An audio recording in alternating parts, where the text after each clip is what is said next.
enjoyed this morning's session. You hear a lot about social enterprise in theory, but for me it was great to hear the case study of Blue Sky, this organisation in the UK who've been involved in helping get ex-offenders back to work. For me it brought the notion of social enterprise, made it much more alive, and I thought we had a really good discussion afterwards about how to build on that in the UK and in Slovenia, and I look forward to taking that forward further and talking to the State Secretary about thinking in Slovenia for a social value act. What conditions would there need to be that you would cooperate with a social enterprise? What is important to you? First, they have to offer a very competitive service or product. Without that, no normal company could hire them or make the contract with them.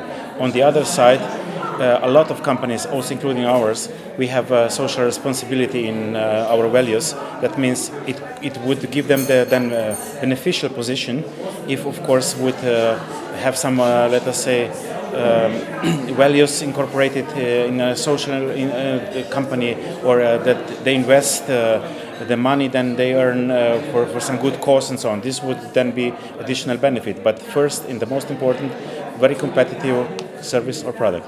Ms. Dolores Corres, you're a social entrepreneur.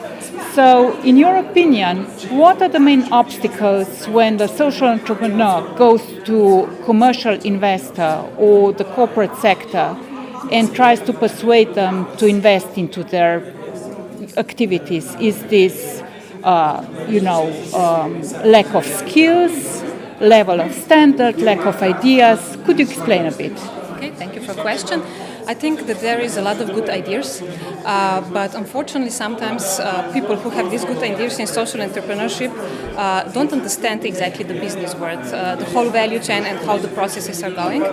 Therefore we think that sometimes we speak kind of different language, and we first have to know who we are talking to, what kind of business they want to make.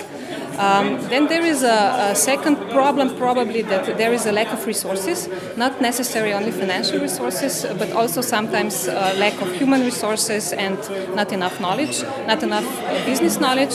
And if you combine all these things together somehow, I think it's much easier to persuade business sector to cooperate with social enterprises.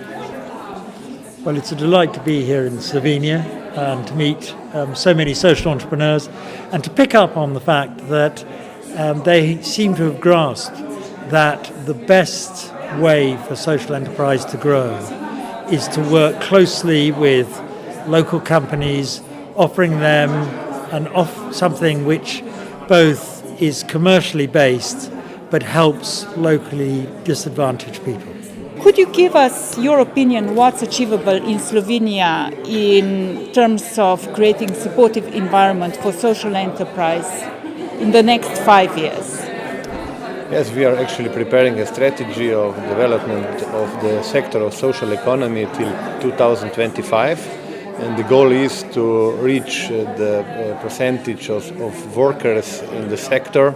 According to the European level, that's 6.5%, and if we are speaking about 5 years, that means somewhere in the middle we would like to develop the sector of social enterprises to reach at least 3.5 GDP and around 3.5 working places in Slovenia.